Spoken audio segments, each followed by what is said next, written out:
ऐ शाम ये तेरी बेईमानियाँ, तेरे आते ही जाने की मनमानियाँ।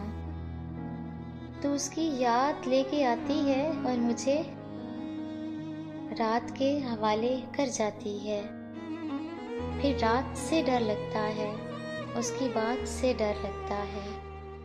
ऐ शाम तू तोड़े जो बार बार, उस एतबार से डर लगता है। सुर्ख शाम की अंधेरी रात तो आज भी आई है, लेकिन आज वो मेरे डर को ढूंढ नहीं पाई है। सच कहूँ रातों को अंधेरों से मैं पहचानता था, जब तक जुगनुओं को नहीं जानता था। एक जुगनू देखा है तो और भी होते होंगे, फिर जादू भी होता होगा और फिर तो भगवान भी होते होंगे। चिरागों में जिन होते होंगे, परियां होती होंगी, सपने भी पूरे होते होंगे।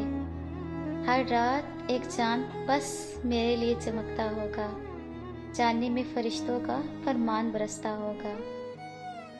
और फिर तो प्यार भी होता होगा, लेकिन क्या होता होगा? अंधेरे में रोशनी का आना या मार्च की गर्मी में कुछ सोच के कप कपाना, कुछ देर और चादर में मुंह छुपाना, या सपनों के बिस्तर से उठ ना पाना।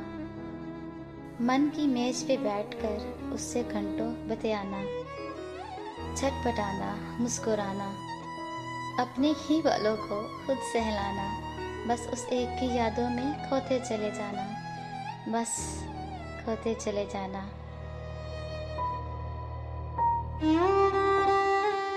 हाँ प्यार तो है, वो अब मुझसे बात करती है, ये करके वो मुझको खास करती है। वो हंस के धीरे से खुशियाँ आबशार करती है। वो देखती है मेरी ओर तो सुर्ख मेरे हालात करती है। मुझे लगता है कि मैं हूँ, क्योंकि अब वो मुझसे बात करती है, क्योंकि अब वो मुझसे बात करती है।